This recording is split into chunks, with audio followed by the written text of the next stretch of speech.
የአባትነት ፍቅሩ ምክሩ ሳይለየኝ ማስተማሩ ልክ እንደ አይነ ብሌን ተንከባክቧት ሕይወቴን ልክ እንደ አይነ ብሌን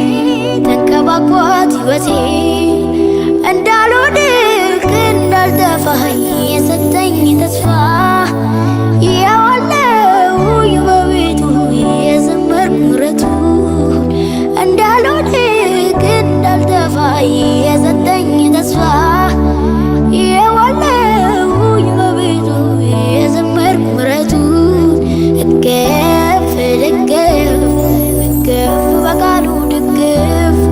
እቅፍ ድግፍ እቅፍ በምክሩ ድግፍ አርጎ የሚመራ በዘመናት መሃል እየሰባበረ ቅጥሩን የሚያዘልል ማነው እንደ እግዚአብሔር?